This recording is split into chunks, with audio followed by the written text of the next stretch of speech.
They say family is everything, but what happens when your own flesh and blood treats you like a burden? For years I stood in the background, holding our family together, quietly, invisibly.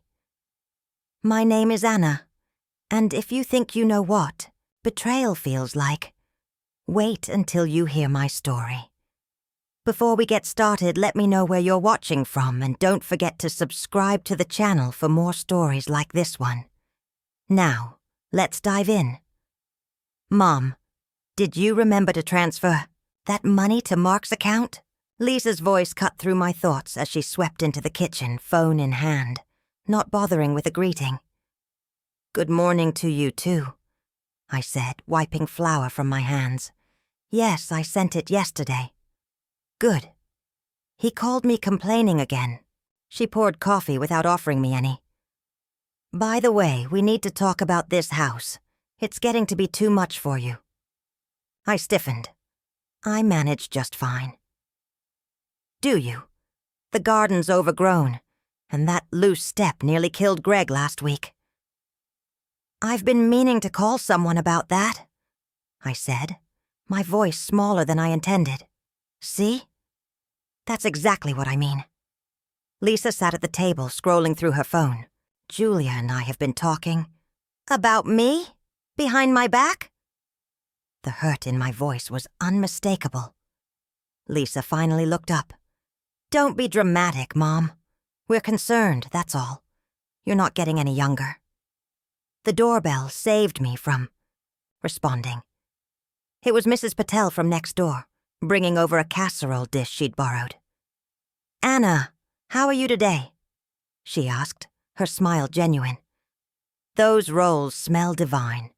They're Lisa's favorite, I said, grateful for the interruption. How lovely.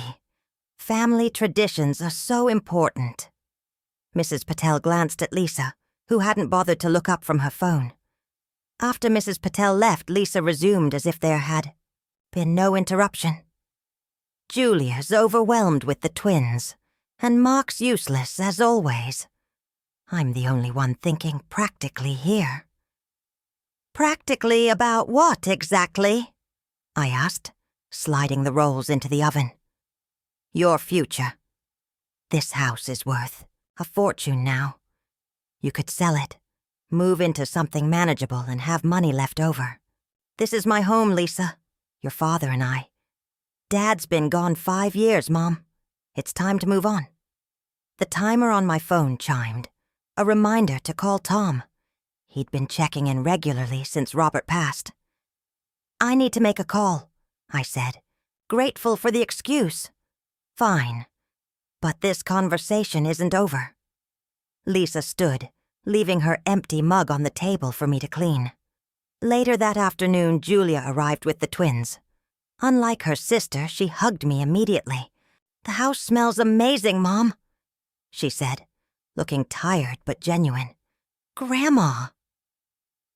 The twins wrapped themselves around my legs, and for a moment, everything felt right. I made cinnamon rolls, I told them, delighting in their excitement. Lisa called me, Julia said quietly when the twins were distracted with their treats. She mentioned selling the house again. And what do you think? I asked, bracing myself. Julia sighed. I think you should do whatever makes you happy, but I also worry about you here alone. I'm not alone. I have neighbors, friends. That's not the same as family, Mom, isn't it? The words came out sharper than intended. Sometimes it feels like my neighbors see me more clearly than my own children. Julia's face fell. That's not fair, isn't it?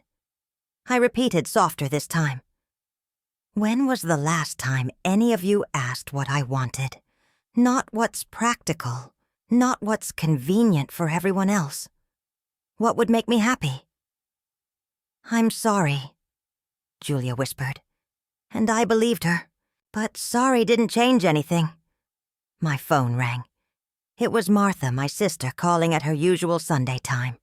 I should take this. I told Julia, who nodded and went to check on the twins. Anna, darling. Martha's voice dripped with false sweetness. How are you managing in that big old house? Just fine, I replied automatically. Lisa tells me you're being stubborn about selling. You know, pride comes before a fall. I wasn't aware my housing situation was a topic of family discussion. Martha laughed. Oh, don't be sensitive. We're concerned, that's all. You're not as young as you used to be, and without Robert. I've been managing for 5 years without Robert, I reminded her, my patience thinning. Managing is one thing, thriving is another. Lisa has your best interests at heart. Does she? I wondered aloud. After hanging up, I sat alone at the kitchen table, surrounded by dirty dishes and the remnants of family visits.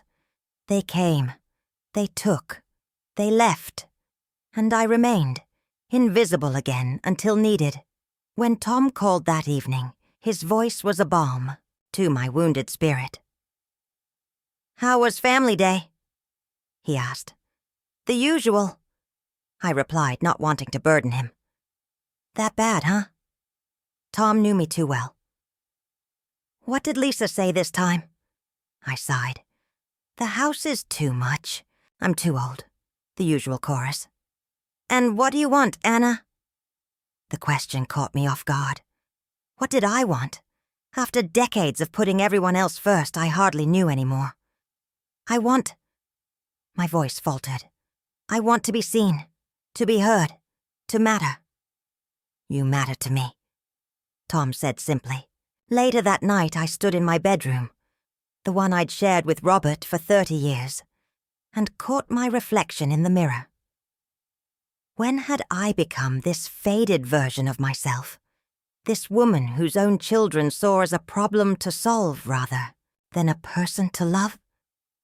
Enough. I whispered to my reflection, it was time to remember who I was beyond being someone's mother, someone's widow, someone's burden. Little did I know that life was about to force my hand in ways I could never have imagined. The realization came slowly, like waking from a deep sleep. My family saw my help as a given, not as a gift. It was a Tuesday when this truth finally crystallized in my mind. Mom, did you deposit that check for the kids' swim lessons? Lisa's voice crackled through my phone speaker. I did yesterday, I replied, stirring soup on the stove, homemade chicken noodle for Julia, who was down with a cold. Great. And can you pick up the twins on Thursday? Julia has that doctor's appointment. No hello, no how are you, no thank you. Just tasks, expectations, demands. I suppose, I said, feeling that familiar weight settle on my shoulders. Perfect. Greg and I have that dinner with his boss and... A knock at the door interrupted her. I need to go, Lisa. Someone's here. Fine, but don't forget Thursday. I opened the door to find Tom, holding a small potted plant. Thought your windowsill could use some color, he said with a smile that reached his eyes. That's thoughtful, I managed, oddly close to tears. Tom's brow furrowed. Everything okay, Anna? I invited him in, pouring us both coffee while the soup simmered. Unlike my children's visits, Tom's presence never felt like an inspection or an obligation. Lisa called, I explained, cradling my mug. Ah, he nodded, understanding immediately. More demands? Is it wrong to wish just once they'd call to ask how I am? To actually listen when I speak? Tom's hand covered mine briefly. It's not wrong at all. That afternoon, Martha dropped by unannounced, something she did when she wanted to assess rather than visit. Anna, this place is looking a bit tired, she declared, running a finger along the bookshelf as if checking for dust. Have you thought more about Lisa's suggestion? That retirement community has a waiting list, you know. I'm not interested in a retirement community, I said firmly. Martha's lips pursed. Don't be proud. You're living on Robert's pension. And whatever the kids chip in, that's no way to maintain independence. I nearly choked on my tea. The kids don't chip in, Martha. I pay my own bills with my own money. The house is paid off. For now, she replied cryptically. But property taxes go up, and repairs get more expensive. Why are you so interested? In my finances? I asked bluntly. Martha had the grace to look embarrassed. I'm your sister. I care.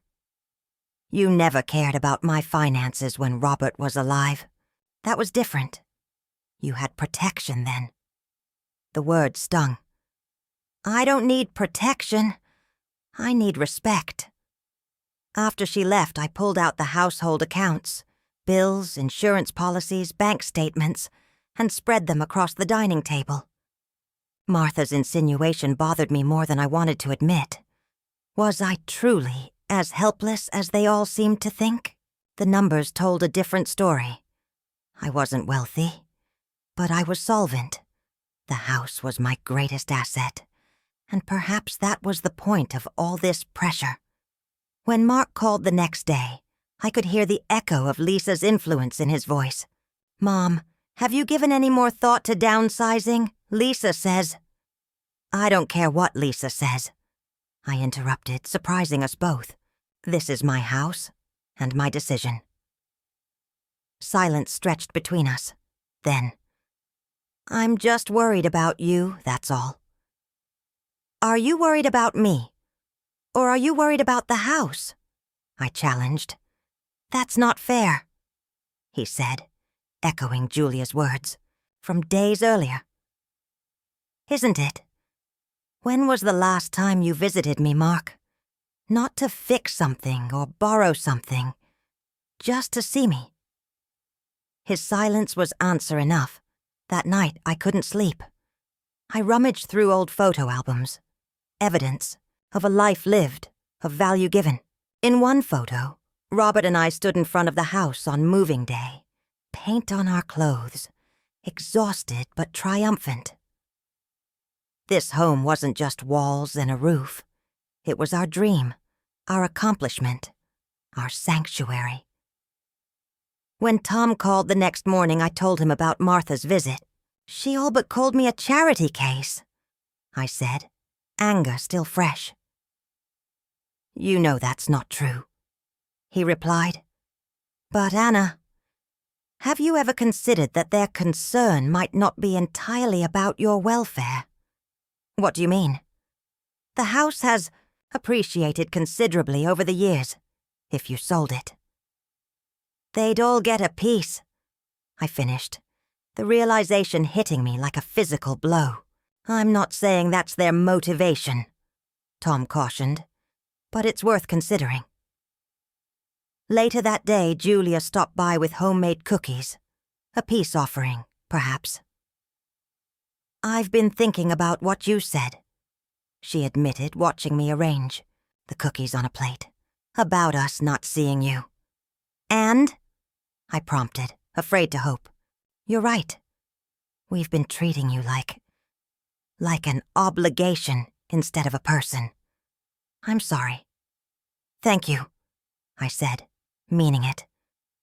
But Julia, I need more than apologies. I need to be heard. I hear you, Mom. I do.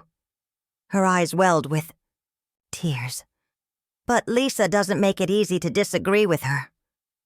You're an adult, Julia. You can make your own decisions. She nodded, but I could see the conflict in her eyes. Lisa's influence ran deep.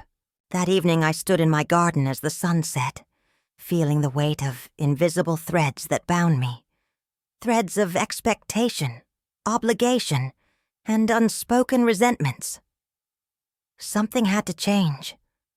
I just didn't know it would take a crisis to cut those threads forever. The pain started on a Tuesday, sharp, insistent, radiating through my chest and down my left arm. At first, I told myself it was indigestion. By evening, I couldn't deny it anymore. With shaking fingers, I called Tom. "Something's wrong," I managed to say before the phone slipped from my grasp. The next thing I remember clearly is the ceiling of an ambulance, then bright hospital lights, and doctors speaking rapidly over me. "Mild heart attack," one said. We caught it in time. Hours later, lying in a sterile hospital bed with monitors beeping around me, I called Lisa.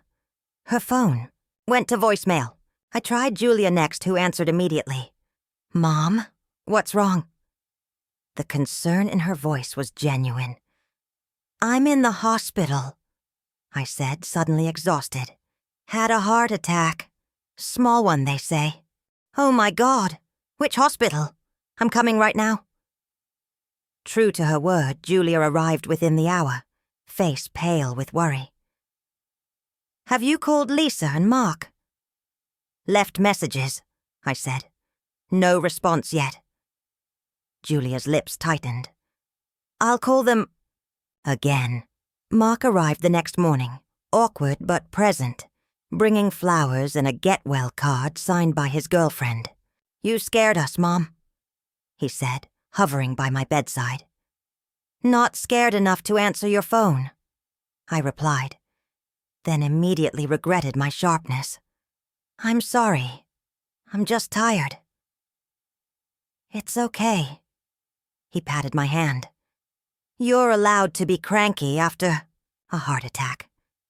Lisa didn't come until evening, dressed in business attire, clearly fitting me into her schedule. "The doctor says you'll need to take it easy for a while," she said after a cursory hug. "Do you have your insurance cards with you?" "No. How are you feeling?" "No, I was worried. Just practical matters as always." "In my wallet," I answered. "Julia has it." Lisa nodded. "Good. I'll need copies for the files. And we should talk about your house situation while you're here. Now?" I couldn't hide my disbelief. "I've just had a heart attack, Lisa." "Which proves my point," she countered smoothly. "You can't manage alone anymore. This is the wake-up call we needed." "We?" I echoed. "The family. We need to make arrangements." Before I could respond, a nurse entered to check my vitals. Lisa stepped into the hallway to make a call, and I closed my eyes, suddenly exhausted beyond words. The next few days passed in a blur of tests, medications, and brief visits. Julia came daily bringing homemade soup and worry. Mark visited, twice more, uncomfortable but trying. Lisa appeared each evening, always with paperwork, insurance questions, and thinly veiled suggestions about next steps. On the 5th day, I woke early to find Lisa and Greg in my room, speaking in hushed tones by the window. "We should move forward while she's here," Greg was saying. "The market won't wait." "I know, but we need her signature or power of attorney," Lisa replied. "She's not thinking clearly right now. Stress, medication. It's the perfect time to..." I shifted in bed, deliberately making noise. They turned, startled. "Anna, you're awake," Greg said, his smile not reaching his eyes. "Feeling better?" "What were you discussing?" I asked directly. Lisa stepped forward. "Just practical matters, Mom. Nothing for you to worry about." "It sounded like you were discussing my house," I pressed. "We're trying to help," Lisa said, her tone slipping into the patronizing one she'd adopted lately. "Your recovery will be difficult, and that big empty house is my home," I finished firmly. "And I'm not dead yet, Lisa." Her expression hardened. "No one's saying you are, but this health scare proves you need assistance. Professional assistance." which I can arrange myself, in my own home. Lisa and Greg exchanged a look I couldn't quite interpret. It made me uneasy. "We'll talk about this when you're feeling stronger," Lisa said finally. "I need you to sign some insurance forms." She produced a small stack of papers. I took them cautiously. "I'll read these first." "They're just standard forms," she said impatiently. "The nurse needs them right away." Something in her tone triggered an alarm in my mind. "Then I'll read quickly." Lisa's phone rang, and she stepped out to answer it, leaving Greg hovering awkwardly. "How's business, Greg?" I asked, flipping through the papers slowly. "Busy as always," he replied vaguely. "Listen, Anna. Lisa's just trying to help. This situation is stressful for everyone. I'm sure having your mother-in-law collapse is very stressful for you," I said, not bothering to hide my sarcasm. He had the grace to look embarrassed. "That's not what I meant." When Lisa returned, I handed back the papers. "I'll sign these tomorrow, after my doctor has reviewed them." "Mom, that's not necessary. They're just tomorrow," I repeated, firmly. After they left, a heaviness settled over me that had nothing to do with my heart condition. Something wasn't right. I pressed the call button for the nurse. "Could I use the phone?" I asked when she arrived. "I need to call my friend, Tom." Tom arrived within the hour, concern etched on his face. "Anna, what's wrong? You sounded worried on the phone."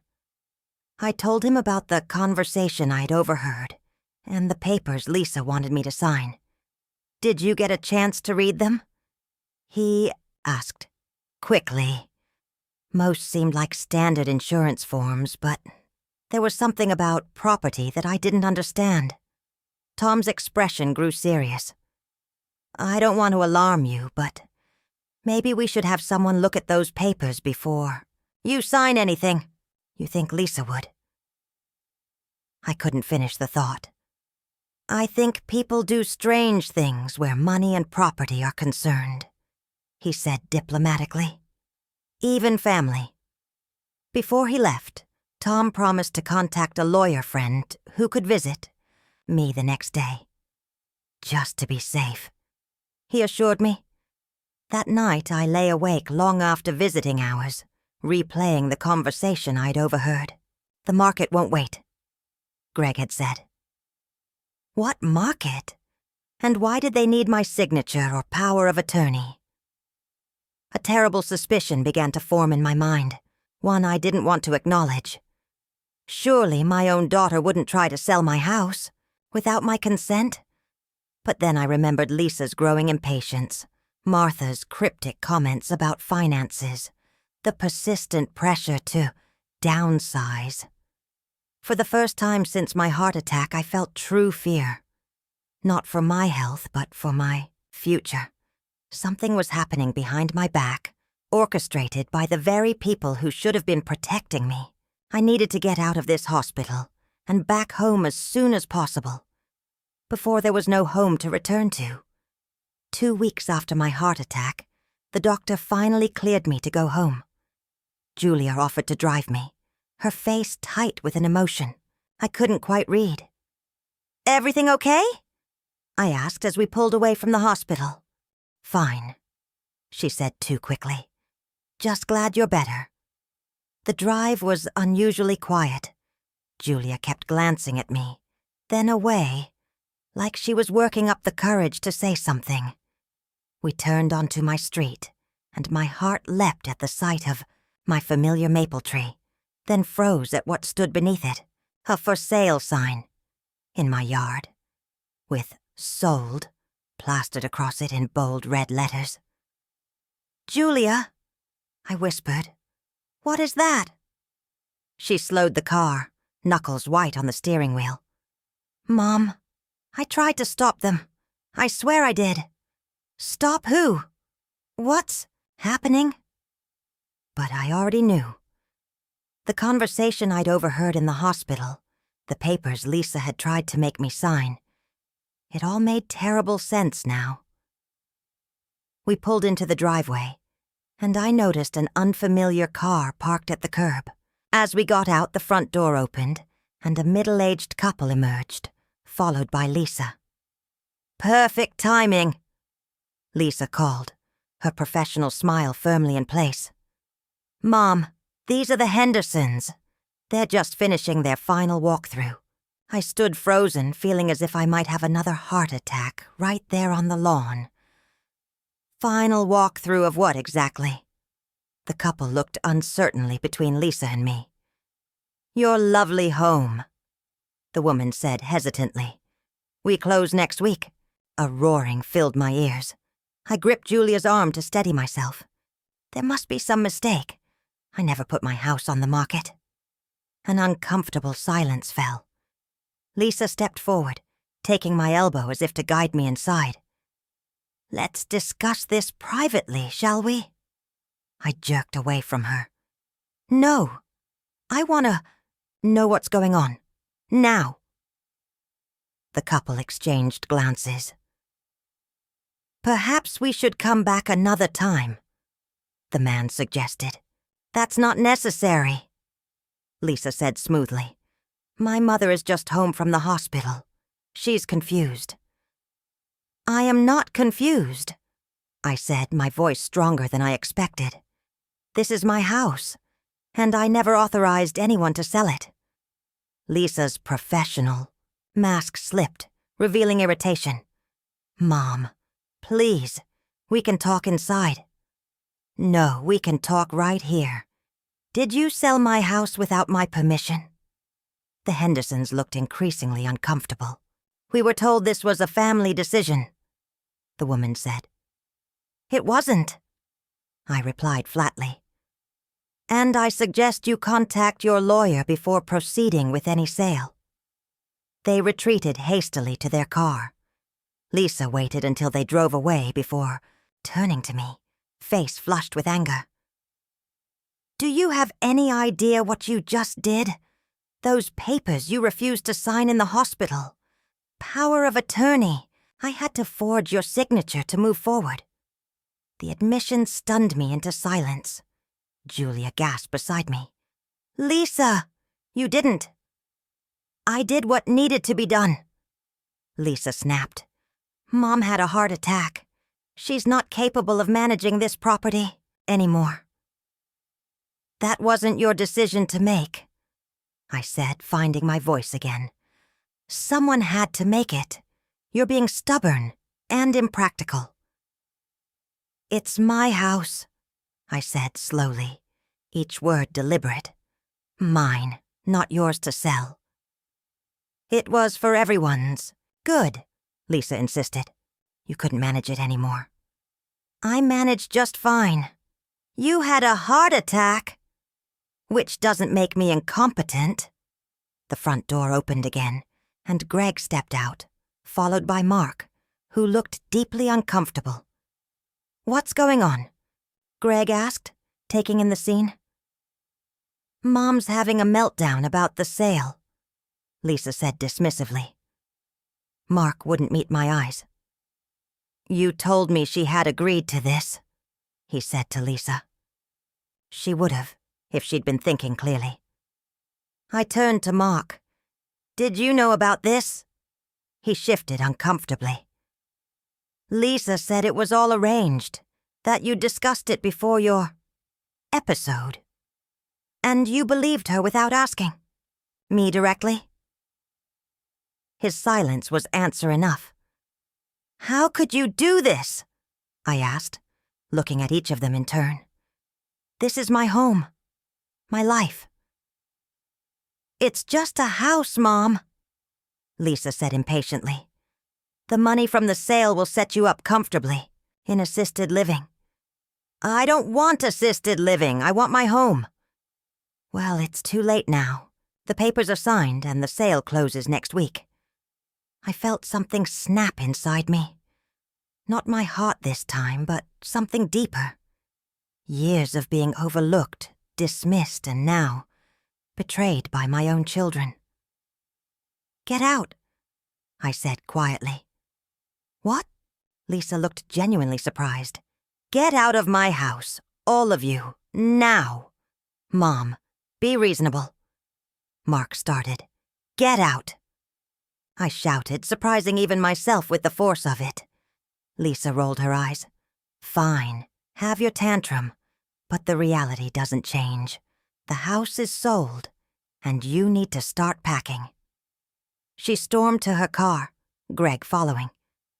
Mark hesitated, then said, "I'm sorry, Mom. I really thought you knew." He left quickly, head down. Only Julia remained, tears streaming down her face. "I tried to talk them out of it. Lisa said she had your power of attorney. I didn't know it was forged. I was too exhausted, too hurt to respond. I just walked inside, into the home that apparently wasn't mine anymore. The house felt different now, violated. I wandered from room to room, touching familiar surfaces, fighting back tears. In the kitchen, I found a note from Mrs. Patel on the counter. "Welcome home, Anna. I've stocked your refrigerator with some basics. Call if you need anything." At least someone still saw me as a person, not a problem to solve. I called Tom next, my voice breaking as I explained what had happened. "I'm coming over," he said immediately, "and I'm bringing my lawyer friend."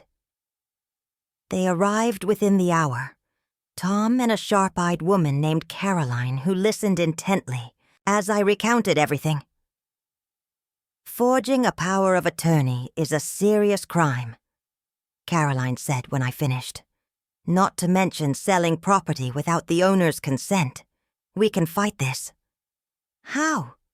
I asked, feeling defeated. "The papers are signed. Fraudulently," she emphasized, "which makes them invalid. But we need to act quickly." As she made calls from my living room, Tom sat beside me on the sofa, his presence steadying. "I never thought my own children would do this to me," I whispered. "Not all of them," he reminded me, nodding toward Julia, who was making tea in the kitchen. "And people do terrible things when money is involved, even family." "What happens now?" I asked Caroline when she returned. "I filed an emergency, injunction to halt the sale pending investigation," she said briskly. "And I've notified the real estate agency about the potential fraud. They're putting everything on hold.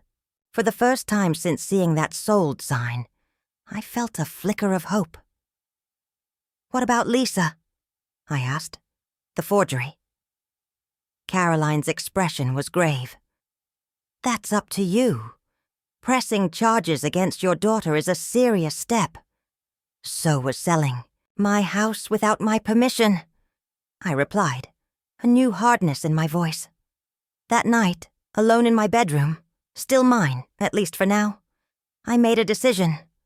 Lisa had crossed a line that couldn't be uncrossed.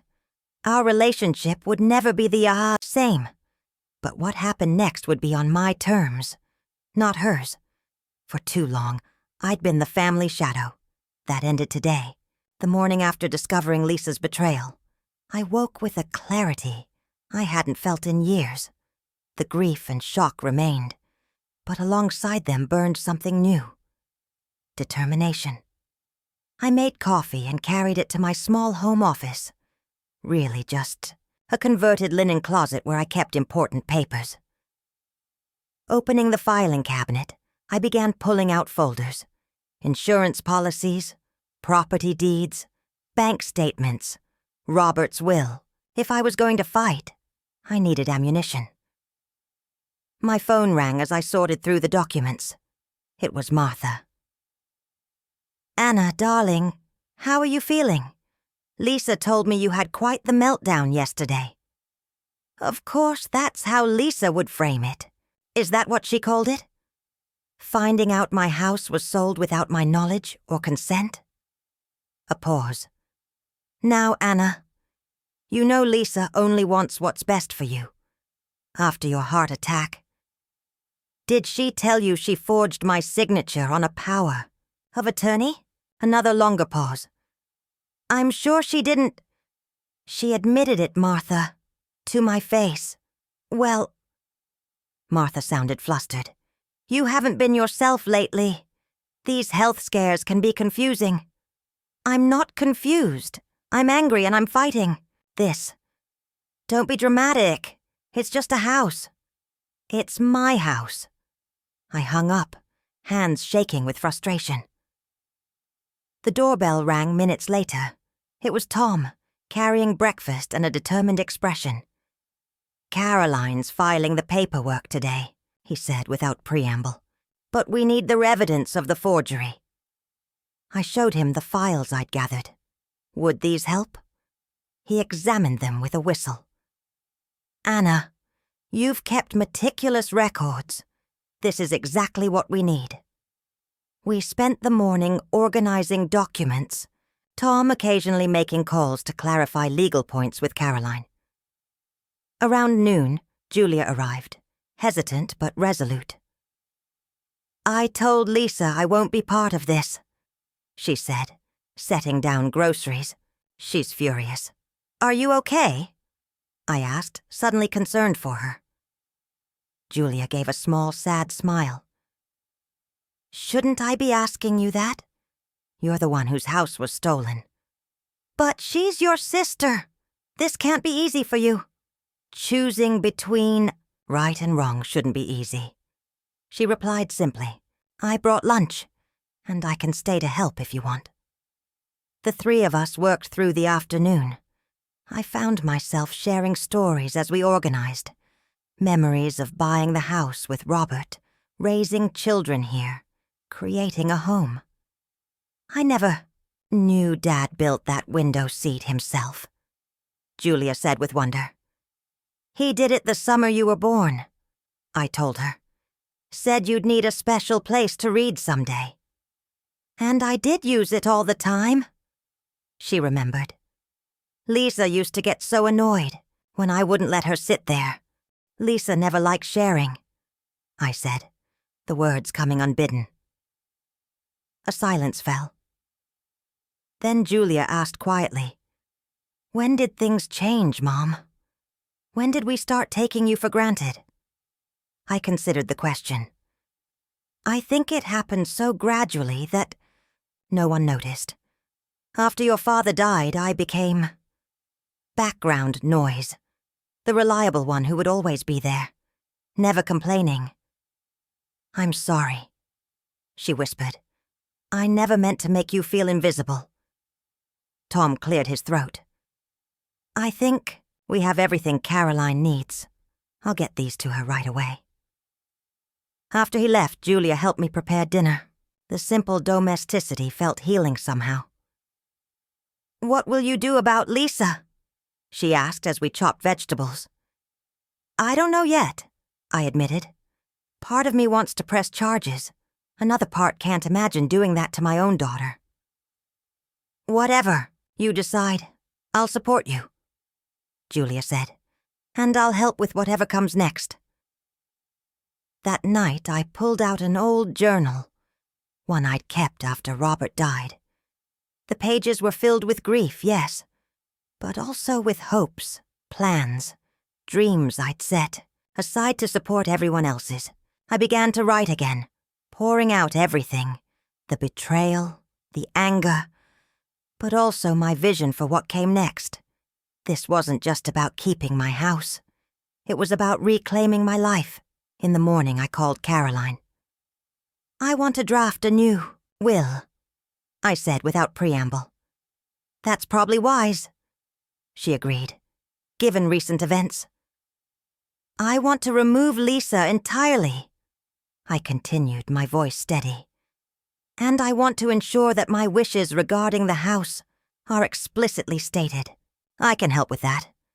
And the injunction against the sale? Proceed with that as well. I'm not leaving my home.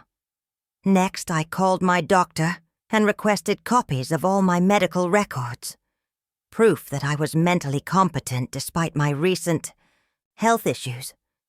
When Tom came by that afternoon, he brought encouraging news. The real estate agency is freezing the sale pending investigation. The buyers are understandably upset, but Caroline thinks they'll back out once they understand the situation. "And Lisa?" I asked. "No word yet, but Caroline says the evidence of forgery is clear." I nodded, a plan crystallizing in my mind. "I need to secure my remaining assets. Can you help me with that?" "Of course. What are you thinking?" "New accounts, new passwords, new everything. If Lisa could sell my house, what else might she? New accounts, new passwords, new everything. If Lisa could sell my house, what else might she try to take from me?" Tom nodded, his expression grim. "Smart thinking. Let's start with your bank accounts." For the next several hours, we worked.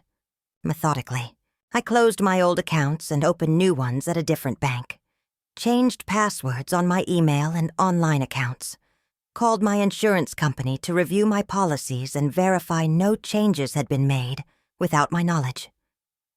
"I feel like I'm preparing for war," I said as we finished the last of the paperwork.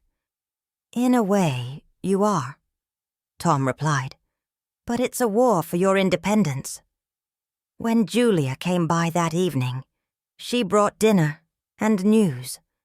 "Lisa's furious," she said, setting down a casserole dish. "She called me screaming that you were undermining everything she'd worked for." "Everything she worked for?" I repeated incredulously. "This is my house, my life." Julia nodded. I told her as much. She hung up on me. Later, alone in my bedroom, I pulled out an old photograph album. There were pictures of Lisa as a little girl, beaming proudly as she held her science fair trophy. Pictures of our family vacations, holidays, the everyday moments that made up a life. Where had that little girl gone? When had she transformed into someone who could betray her own mother without hesitation? I traced her face in the photograph, feeling an ache that went deeper than anger. This wasn't just about the house anymore. It was about recognizing the hard truth. The daughter I thought I knew was gone, replaced by someone I barely recognized. The next morning, Caroline arrived with paperwork for the new will. "Are you sure about this?" she asked as I reviewed the documents. "Absolutely," I said, my hand steady as I signed. Lisa made her choice. Now I'm making mine. "And the forgery charges?" I paused, the question weighing heavily. "Let's hold off for now. The threat might be more useful than the action." Caroline nodded, understanding. "A strategic approach. The injunction against the sale should be enough to stop things for now." As she left, Mrs. Patel arrived with flowers. "Anna, I heard what happened. I'm so sorry." "Thank you," I said, touched by her kindness. "It's been difficult." "Family can be our greatest joy and our deepest wound," she said wisely. "Whatever you need, I'm here." That afternoon, I sat down at my small desk and began to write. Not in my journal this time, but letters, one to each of my children, expressing truths I'd held back for too long. To Mark, my disappointment in his silence. To Julia, my gratitude for her support. And to Lisa, my anger, my hurt, but also my hope that someday she might understand what she'd done. I sealed each letter but didn't mail them. Some truths needed to be spoken face to face. As the sun set, I stood in my garden, feeling a strange mix of sadness and strength. The house was still mine, for now at least. But everything had changed. I was no longer the invisible mother, the reliable background figure. I had become something else. A woman with boundaries, with righteous anger, with the courage to fight back. Anna the pushover was gone. In her place stood someone new. Someone I was just beginning to know. You need to document everything. Caroline advised over coffee the following week. Every conversation, every encounter, every attempt at contact. Build your case methodically. I nodded, already reaching for the notebook I'd started keeping. I've been recording dates and times of all phone calls. Good. Now about the real estate fraud. I've notified the state licensing board and the police. They'll want to interview you. The thought made my stomach clench. Will I have to see Lisa? Not necessarily, Caroline assured me. But you'll need to be prepared to testify if this goes to court.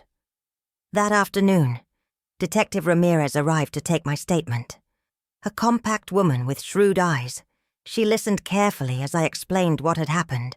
Fraud involving family members is unfortunately common, she said when I finished, especially when the victim is older or has health issues. I'm not a victim, I said firmly. I'm a witness, and I'm fighting back. She smiled slightly at that. Good for you. Most people in your situation feel too ashamed or confused to pursue charges. My daughter sold my house while I was in the hospital, I replied. The shame isn't mine to carry. After she left, I called Julia. Would you be willing to provide a statement to the detective? Of course, she said without hesitation. I've already told Mark he needs to speak up too. Mark? I was surprised. He's willing to get involved. He feels terrible, Mom. He really didn't understand what Lisa was doing.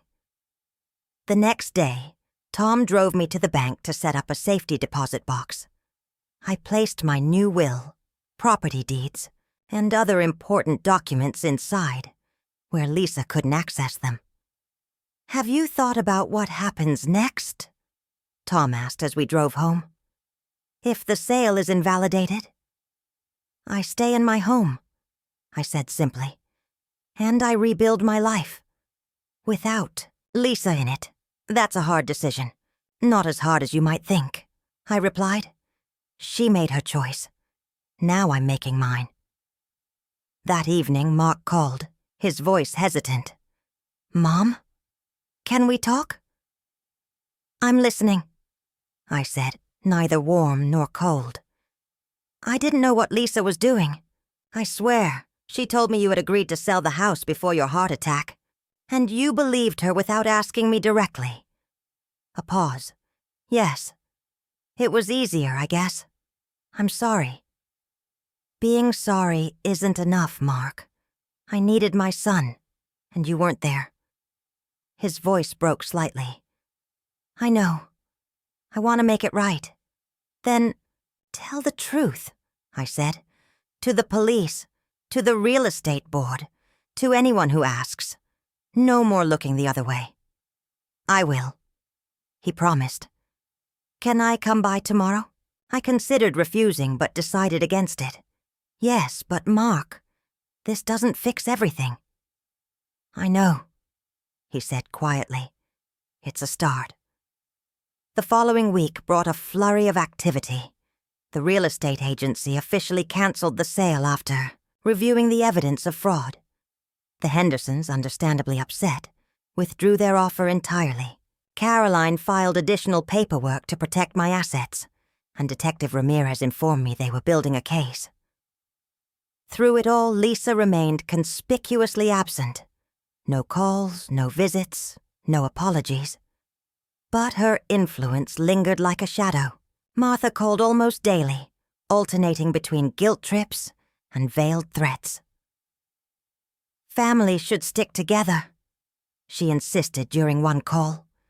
This legal nonsense is going too far. Selling my house without my consent went too far, I countered. I'm just restoring balance. Lisa was only trying to help. No, Martha. She was trying to help herself to my property.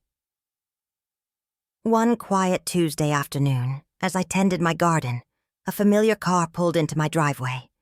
It was Lisa. My heart pounded as I watched her approach, her expression unreadable. "Mom," she said stiffly when she reached me. "We need to talk." "Do we?" I continued deadheading my roses, refusing to show how her presence rattled me. "This has gotten out of hand. The police? Really?" I finally looked up at her. "Forgery is a crime, Lisa. So is real estate fraud. I was trying to help you." Her voice rose in frustration. "You had a heart attack. You can't manage this house anymore. That's not your decision to make. Someone had to make it. You're being stubborn and what?" I interrupted, finally straightening to face her. "Difficult. Inconvenient. Sorry to disrupt your plans for my property." Lisa's face flushed. "You don't understand. The market was perfect for selling. The timing was perfect for you, maybe. Not for me." I turned back to my roses. "Is that all you came to say?" She hesitated, then thrust an envelope toward me. "This is from our lawyer. You're making a mistake, Mom. A big one." I took the envelope without opening it. "No, Lisa. My mistake was thinking you cared more about me than this house." After she left, I called Caroline, who came immediately to review the letter. "It's mostly posturing," she said after reading it. "They're threatening a countersuit, claiming you're mentally incompetent due to your heart attack. Can they do that?" "They can try, but your medical records clearly show you're fully competent. This is a desperate move." That night, unable to sleep, I returned to my desk and the letters I'd written to my children. I took out Lisa's and added a postscript. "I never thought you would value bricks and mortar above your own mother. That's a wound that may never heal." I sealed it again, but still didn't mail it. Some messages needed to be delivered in person when the time was right. As days turned into weeks, a new routine emerged. Julia visited often, sometimes bringing the twins. Mark called regularly and helped with house maintenance. Tom became a steady presence, his friendship deepening into something that made me smile despite everything. And I continued to document, to plan, to prepare. My house remained mine, but the battle wasn't over. Lisa wouldn't surrender easily. I knew my daughter that well, at least. But I wasn't the same woman I had been before my heart attack. That Anna might have eventually given in, sacrificed her wishes for family peace. But this new Anna, stronger, clearer, more determined, understood that sometimes peace comes at too high a price. So I waited, gathering my strength, building my case, and preparing for the confrontation I knew was coming. It started with a phone call from Caroline.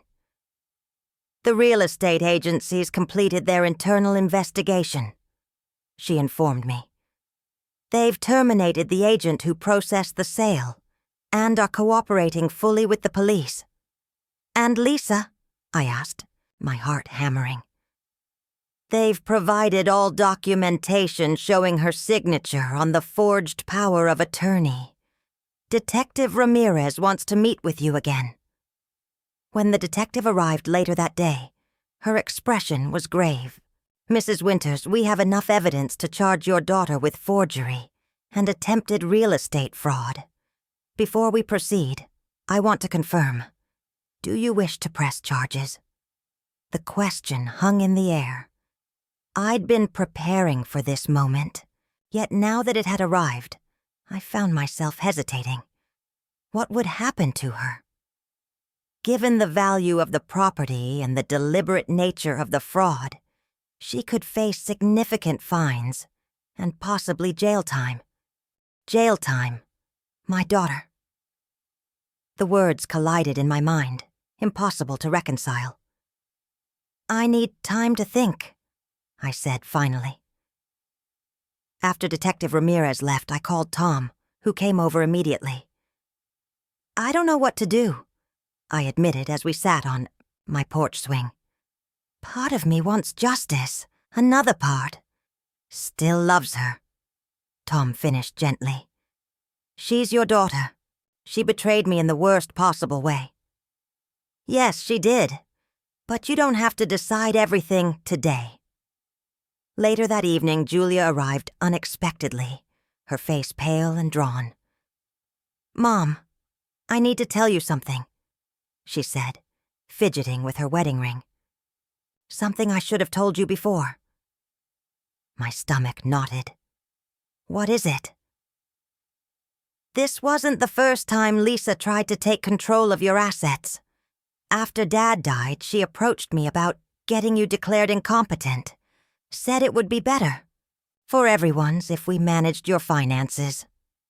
"What?" The betrayal cut deep, reopening wounds I thought had begun to heal. I refused, obviously, but Mark, he was more receptive. That's why he's felt so guilty. He knew what she was planning, even if he didn't know the details. I sat heavily on the sofa, trying to absorb this new information. "Why didn't you tell me?" Julia's eyes filled with tears. "I thought I'd stopped it, and I didn't want to hurt you. You were already grieving Dad, and Lisa can be so convincing when she wants to be." The next day, Mark arrived unannounced, his expression somber. I invited him in silently, still processing Julia's revelation. "I guess she told you," he said, unable to meet my eyes. "Yes, she told me." "I never agreed to her plan," he said quickly. "But I didn't stop it either, I just stayed quiet." "Silence is its own kind of agreement, Mark." He nodded, accepting the rebuke. "I know that now. That's why I've given a full statement to the police. Everything I know about what Lisa did, both 5 years ago and now." His admission surprised me. "Thank you for doing the right thing, finally. There's more," he continued. "Lisa didn't act alone. Greg was deeply involved, maybe even the instigator, and Aunt Martha knew everything." "Martha?" Though I shouldn't have been surprised, the news still stung. "My own sister?" "She stood to gain from the sale, too. Lisa promised her a cut for her support." The betrayal widened, enveloping more of my family than I had imagined. It wasn't just Lisa. It was a conspiracy planned and executed while I lay in a hospital bed fighting for my life. That evening, Mrs. Patel stopped by with dinner, her kindness a stark contrast to my family's cruelty. "You look troubled, Anna," she observed as we sat at my kitchen table. "I found out some difficult truths today," I admitted. "About Lisa," I nodded. "I suspected something wasn't right," she confessed. "The day before your heart attack, I saw Greg and a real estate agent measuring your front yard. When I asked what they were doing, Greg said they were helping with landscaping. It seemed odd, but I didn't want to interfere." Another piece of the puzzle clicked into place. They had been planning this before my heart attack. The medical emergency had simply provided a convenient opportunity. "Would you be willing to tell the police what you saw?" I asked. "Of course," she agreed immediately. "What happened to you was wrong, Anna. Plain and simple." The next morning brought another surprise. A call from the Hendersons, the couple who had tried to buy my house. "Mrs. Winters, this is David Henderson. My wife and I. Well, we owe you an apology." "For what?" "For not asking more questions. Your daughter assured us everything was above board, that you had agreed to the sale but were confused due to medication. We should have insisted on meeting with you directly." His honesty touched me. Thank you for calling, Mr. Henderson. That means a lot. We've given statements to the police about our interactions with your daughter and her husband, the things they said about you." He paused. "Let's just say, if anyone had spoken about my mother that way, I'd want to know. After we hung up, I sat in my garden, watching butterflies dance among my flowers. The web of lies was unraveling, thread by thread. Each revelation hurt, yes, but also clarified. The fog of confusion and betrayal was lifting, revealing a harsh but necessary truth. My family had conspired against me, callously and deliberately. That night, Martha called, her voice uncharacteristically hesitant. "Anna, we need to talk." "About what, Martha?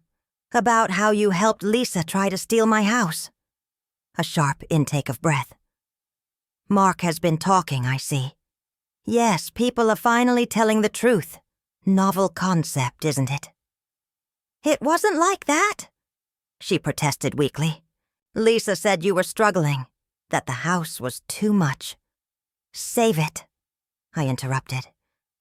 "I know you were promised money from the sale. How much was I worth to you, Martha? What was the price of betraying your sister?" Her silence was damning. "That's what I thought," I said, and hung up. The next day, Caroline arrived with news. The district attorney had decided to pursue charges against Lisa and Greg for forgery and fraud. "They want to know if you'll testify," she said. I took a deep breath, the decision suddenly clear. Yes, it's time for the whole truth to come out. As Caroline left, I felt a strange sense of peace settle over me.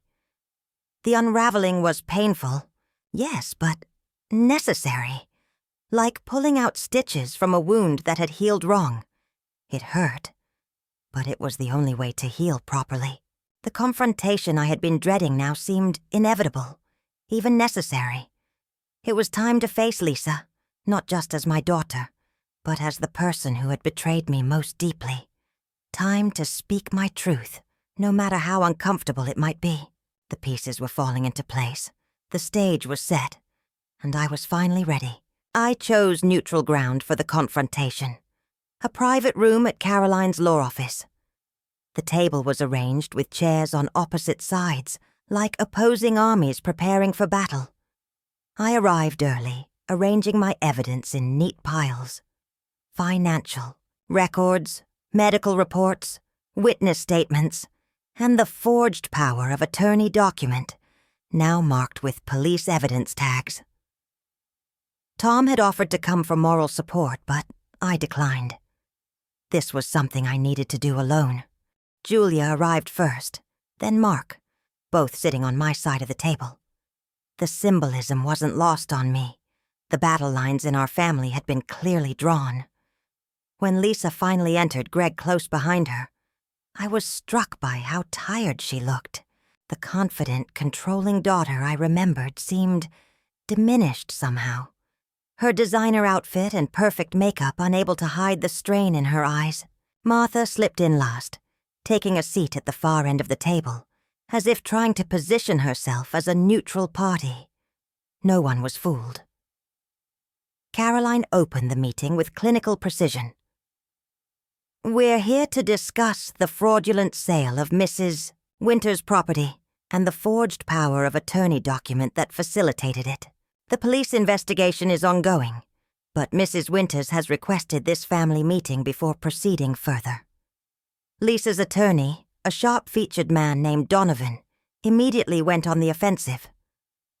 "My clients maintain that they acted in Mrs. Winters' best interest, given her medical condition, and the impracticality of maintaining her current residence.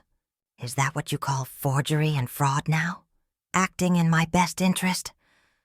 I asked, my voice steadier than I'd expected. Lisa looked at her lawyer, who nodded slightly. "Mom, you had a heart attack. The doctors weren't sure if you'd recover fully. We had to make decisions quickly." "Decisions about my house?" without my knowledge or consent? You weren't in any condition to make rational decisions, Greg interjected.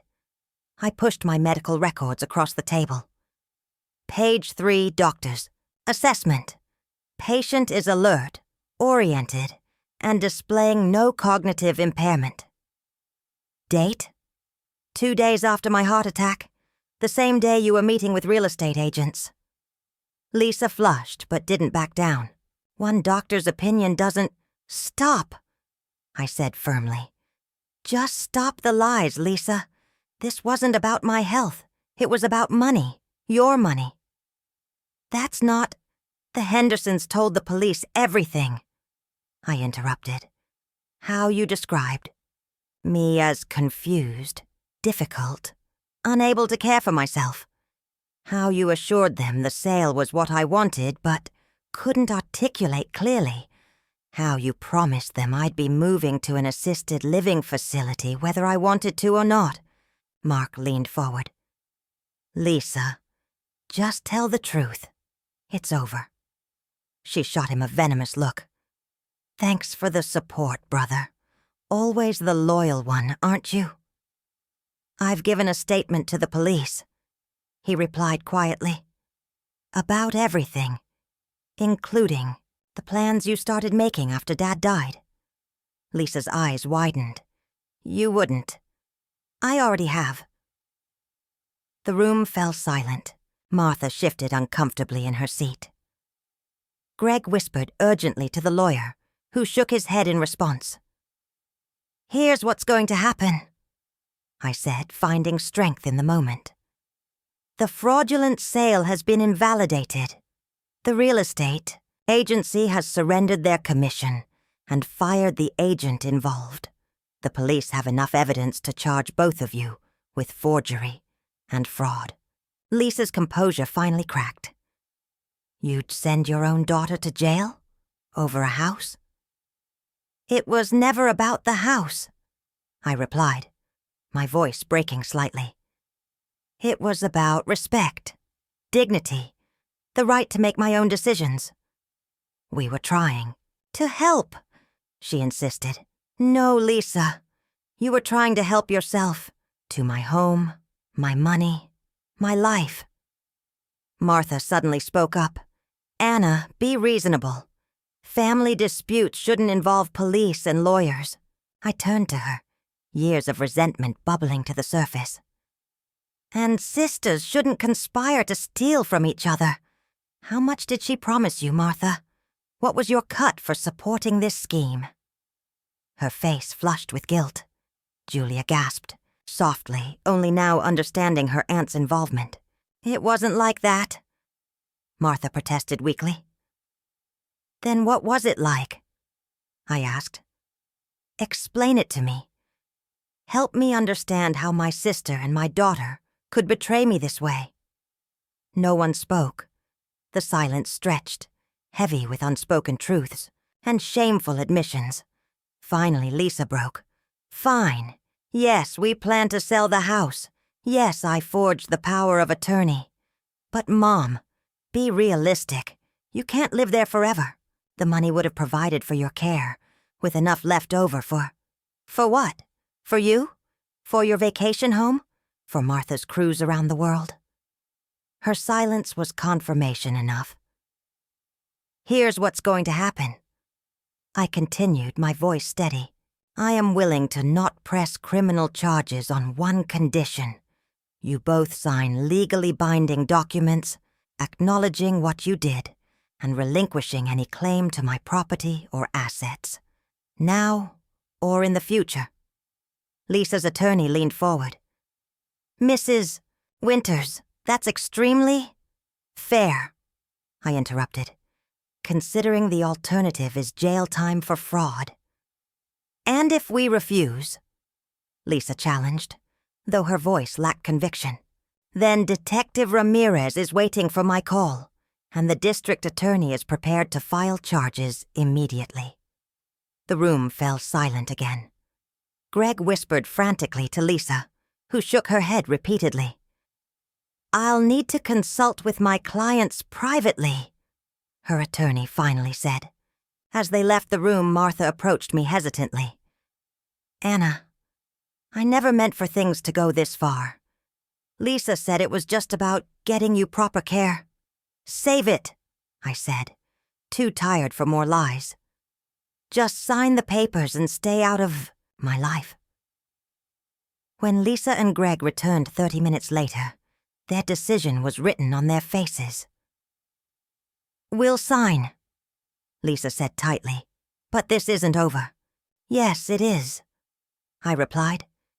This is the end of you having any say in my life, the end of your control, your manipulation, your betrayal. As Caroline presented the documents, I watched my eldest daughter sign away her rights to my property, and, effectively, her relationship with me.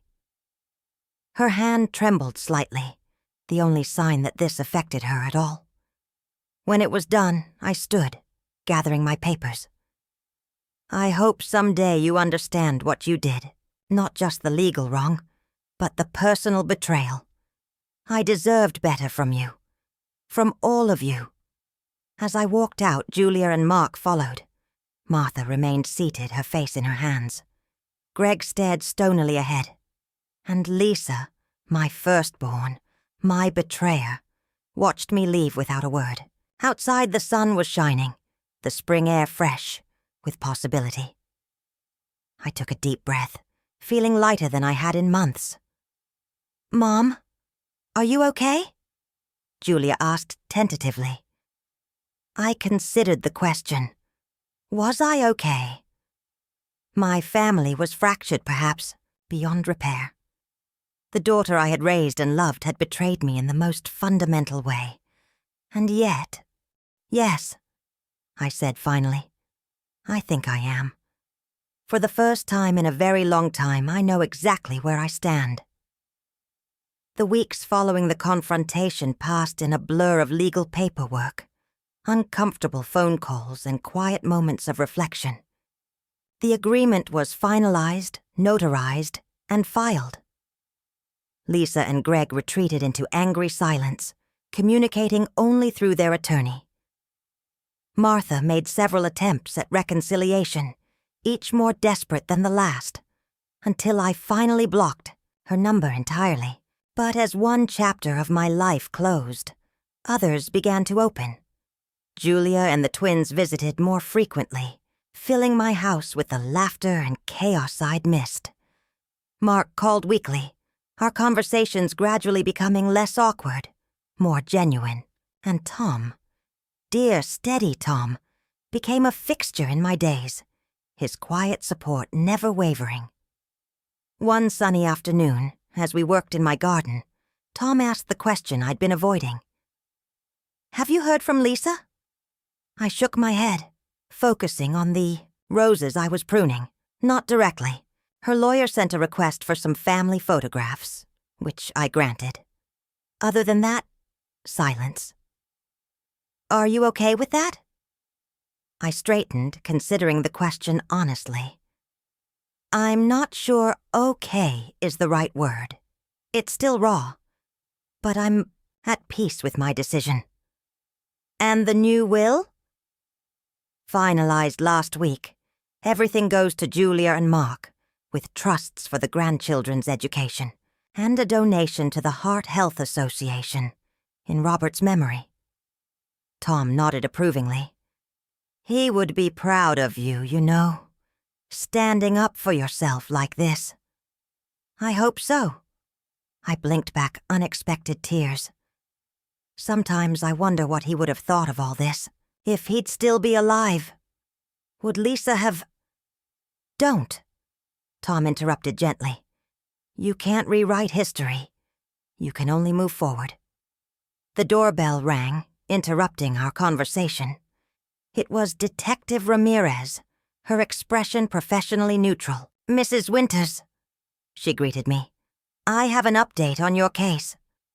Over coffee, she explained that despite our private agreement, the district attorney had decided to pursue charges against the real estate agent who had knowingly processed fraudulent documents. Your daughter and her husband won't face criminal charges, as per your wishes, but they may be called as witnesses," she explained. "I understand," I said, feeling a strange mix of relief and regret. "Will I need to testify?" "Possibly. We'll keep you informed." After she left, I sat quietly in my living room, thinking about consequences and justice. Lisa had avoided jail, but her reputation in our community was in tatters. The fraud case had made local headlines, and while my name was protected as the victim, rumors spread quickly in small towns. Julia reported that Lisa and Greg had become social pariahs, dropped from committees, uninvited from gatherings, whispered about at school functions. Martha had suddenly decided to visit a distant cousin in Florida, fleeing the gossip and judgment. Part of me felt guilty for their suffering, but a stronger part remembered the cold calculation in Lisa's voice as she'd discussed selling my home while I lay in a hospital bed. Remembered Martha's complicity, her willingness to betray her own sister for financial gain. Some wounds ran too deep for easy forgiveness. 2 months after the confrontation, I received a letter, not from Lisa's lawyer this time, but from Lisa herself. I recognized her handwriting on the envelope, but left it unopened on my desk for 3 days, unsure if I was ready for whatever it contained. When I finally opened it, the contents surprised me. "Mom," she'd written, "I don't expect forgiveness. I'm not even sure I deserve it. But I want you to know that I understand now what I did wrong. Not just legally, but morally. I betrayed your trust in the worst possible way. There's no excuse for that, though I've tried to find one to ease my own guilt. Greg and I are separating. He blames me for everything that happened, though he was just as involved. Maybe that's justice of a sort. I don't ask to be welcomed back into your life. I just wanted you to know that I regret what I did, deeply and completely. The person I became, calculating, manipulative, putting money above family. That's not who I want to be anymore. With respect and regret, Lisa." I read the letter 3 times, searching for manipulation or hidden agendas. Finding none, I set it aside, unsure how to respond, or whether to respond at all. That evening, when Tom came by for our usual dinner, I showed him the letter. "Do you believe her?" he asked after reading it. "I'm not sure," I admitted. "Part of me wants to. Another part remembers how convincing Lisa can be when she wants something." "What does she want now?" "That's just it. She doesn't ask for anything. No forgiveness, no reconciliation, no second chances. Just acknowledgement of wrong." Tom returned the letter to its envelope. "Then maybe it's genuine. People can change when they face real consequences." "Maybe," I conceded. "But trust, once broken, takes time to rebuild," he finished. "If ever." We sat in comfortable silence, watching the sunset paint my garden in gold and amber. Whatever Lisa's intentions, whatever the future held for our fractured family, I knew one thing with certainty. I would never again be the invisible mother, the convenient caretaker, the woman whose wishes could be dismissed or overridden. I had found my voice, my strength, my boundaries. And while the journey had been painful beyond words, the destination, this new sense of self-worth and clarity, felt right, necessary, overdue.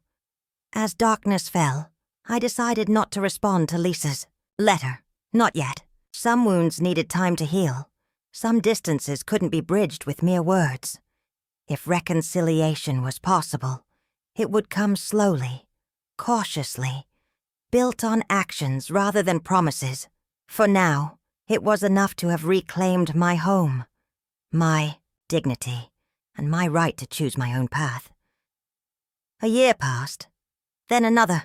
Seasons changed, life continued, and slowly, the raw edges of betrayal began to soften.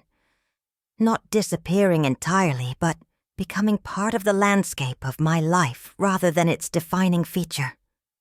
My home remained mine, more precious than ever, for having been nearly lost. I updated the kitchen, something I'd always wanted to do but had postponed for others' convenience. Planted new roses in the garden, converted Robert's old office into a sunlit reading room where I spent peaceful mornings with coffee and books. Julia and the twins visited regularly, Sunday dinners becoming a tradition rather than an obligation.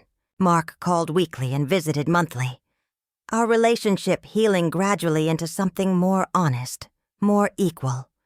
We spoke openly now about difficult topics. His childhood, my grief after Robert died, the family dynamics that had enabled Lisa's betrayal.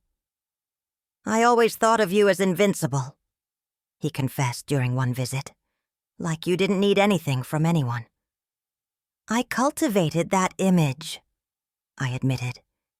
Being needed felt safer than needing.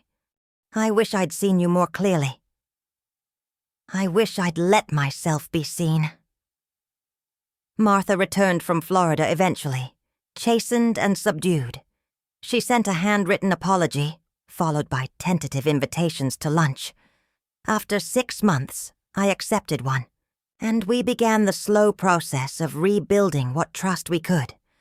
Some days were easier than others. Lisa's path was more complicated. After her separation from Greg, she moved to another state, accepting a job transfer that many viewed as running away. Perhaps it was. But she also began therapy, sent birthday and Christmas cards to the twins, and called occasionally.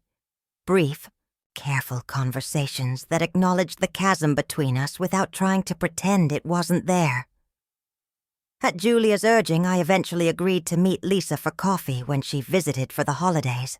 The encounter was awkward, painful, but not without moments of genuine connection. "The house looks good," she observed as I drove her back to Julia's afterward. "I like what you've done with the garden." "Thank you," I said, hands tight on the steering wheel. "It's been therapeutic." "Mom," she began, then stopped, started again. "I don't expect things to ever be the same between us. But I hope someday we might find a new normal, something honest." I considered her words carefully. "Honesty would be a good place to start," I agreed. "But trust takes time to rebuild." "I know," she said quietly. "I'm willing to take that time, if you are." As I dropped her off at Julia's, I made no promises. Some journeys couldn't be rushed, and this one, the slow, careful reconstruction of our relationship, would need to unfold at its own pace. Tom, ever my steadfast companion, listened without judgment when I described the meeting. "And how do you feel about it?" he asked as we walked through the park the next day. "Conflicted," I admitted. Part of me wants to forgive her completely, to have my daughter back. Another part remembers how calculated her betrayal was. How, she would have left me homeless without a second thought. "Those feelings can coexist," he said wisely. "You can love her and still protect yourself." As winter gave way to spring, then summer, I settled into a new rhythm. Regular lunches with Mrs. Patel and other neighbors. Weekend visits with Julia and the twins. Book club meetings in my new reading room. And Tom, dear Tom, became an increasingly important part of my days. "You know," he said one evening as we sat on my porch watching fireflies dance across the lawn, "I've been thinking." "Dangerous," I teased. He smiled. "Maybe. But I've been thinking about us, about how much joy you've brought into my life these past 2 years. My heart quickened. You've brought joy to mine as well. Anna. He took my hand. I'm not Robert, and I would never try to be. But at our age, we know what matters. Companionship, understanding, someone to share the sunset with. What are you saying, Tom? I'm saying I love you. Not as a friend, though you are that, but as a woman I admire, respect, and want to build a future with. Tears welled in my eyes.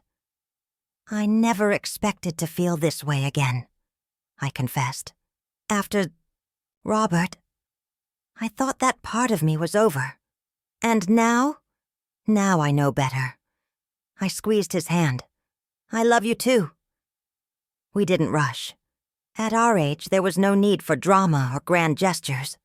We took our time, enjoying each step of this new journey together. Weekend trips, family dinners with his children and mine, discussions about the future. Careful, honest conversations about finances, health concerns, expectations. 1 year after that sunset confession, Tom moved in. Not without some anxiety on both our parts. Merging lives at 70 isn't simple. But with a deep certainty that this was right. The transition prompted another family gathering, this one at Julia's home. Mark came with his new girlfriend. Martha brought her famous apple pie. And Lisa, now divorced and building her own new life, came alone. So, Tom's moving in? She said when we had a moment alone in Julia's kitchen. That's a big step. It is. I agreed, waiting for the criticism, the concern about my assets. Instead, she surprised me. I'm happy for you, Mom. Really. You deserve someone who values you as you are. The sincerity in her voice caught me off guard. Thank you, I said, meaning it. And I want you to know, she continued, I've updated my therapy practice, specializing in elder care issues now, helping families navigate transitions without the kind of mistakes I made. That's meaningful work. It's my way of making amends, I suppose, using what I learned the hard way to help others do better. I nodded, unexpectedly moved. I'm proud of you for that. Her eyes filled with tears. That means more than you know. We didn't hug or make dramatic declarations of forgiveness, but something shifted between us that day. Not a complete healing, but a step toward something new and potentially stronger than what we'd had before. 2 months after Tom moved in, Detective Ramirez called with an update. The real estate agent had pleaded guilty to fraud charges and received probation and a hefty fine. The case was officially closed. How do you feel about that? Tom asked, when I shared the news. I considered the question carefully. Relieved. It feels like the final page of a difficult chapter. And now we start a new one, he said, taking my hand. That evening, sitting in our garden, for it was our garden now, I reflected on the journey of the past 3 years. From invisible mother to fierce defender of my own worth. From heart attack victim to woman, strong enough to demand justice. From lonely widow to partner in a relationship built on mutual respect and genuine affection. Penny for your thoughts, Tom said, joining me on the bench. I was just thinking about transformations, I replied. How sometimes the most painful experiences lead to the most necessary growth. He nodded. You're not the same woman you were 3 years ago. No, I agreed. I'm stronger, clearer, less willing to disappear for others' convenience. Your children see that too, he observed. Even Lisa. Especially Lisa, I corrected. Our relationship may never be what it once was, but it's becoming something more honest, Less comfortable, perhaps, but more real. As darkness fell, Tom and I went inside to the home we now shared. My house with traces of him gradually integrating into its spaces. His books on the shelves, his favorite chair by the window, his warmth beside me at night. I'd lost a daughter in some ways, but found myself. Lost a sister's unconditional support, but gained authentic connections with those who valued me as I truly was. Lost the family I thought I had, but gained clarity about the family I deserved. And most importantly, I'd reclaimed my dignity. Not as something granted by others, but as my own innate right. The right to make my own decisions, live in my own home, choose my own path. The right to be seen, heard, and respected. No one would ever take that from me again. Looking back now from the vantage point of my 75th birthday, I can see how those difficult years reshaped not just my life, but the lives of everyone in my family. The wounds healed differently for each of us, leaving scars that served as reminders of lessons hard learned. Mark found his voice, no longer the peacekeeper who stayed silent when difficult truths needed speaking. Julia strengthened her already strong sense of justice, becoming even more protective of those she loved. And Lisa, perhaps changed most, profoundly, redirected her life toward making amends, not just to me but to the world through her work with vulnerable elders. Tom and I have shared 5 beautiful years now, traveling when we can, gardening when we can't, building a life neither of us expected, but both deeply treasure. We've discussed marriage, but decided against it. At our age, what matters is the daily commitment we make to each other, not the legal formalities. Last Christmas, I gave each of my children a letter, not the angry ones I'd written in the aftermath of betrayal, but new ones, reflecting on our journey and the lessons we'd learned together and apart. To Mark, I acknowledged his growth into a man who stands firmly for what's right, even when it's difficult. To Julia, I expressed gratitude for her unwavering support and the gift of her children in my life. And to Lisa, the most difficult letter to write. I offered not complete forgiveness, perhaps, but understanding and appreciation for the person she was becoming, rather than the person she had been. You took my house, I wrote, but in doing so, you forced me to find my strength. That's a strange gift, unwanted and painful, but a gift nonetheless. When she called after receiving it, her voice was thick with tears. I don't deserve your grace, she said. Maybe not, I replied honestly. But life isn't always about what we deserve. Sometimes it's about what we need to heal and grow. As I look around at my 75th birthday celebration, Tom beside me, Julia and her family laughing by the grill, Mark and his now wife setting up lawn games, even Martha tentatively helping with decorations, I feel a deep contentment that transcends the pain of the past. Lisa arrives last, carrying a small wrapped package and looking nervous. We greet each other with the careful warmth we've cultivated over the years. Not the easy affection of before, but something more mindful, more intentional. Happy birthday, Mom, she says, handing me the gift. I hope it's okay. Inside is a framed photograph I've never seen before. Lisa and me in the garden when she was about 8. Both of us laughing as we plant tulip bulbs. On the back, she's written, "To remember who we were and who we might become again. With love and hope, Lisa." The gesture touches me deeply.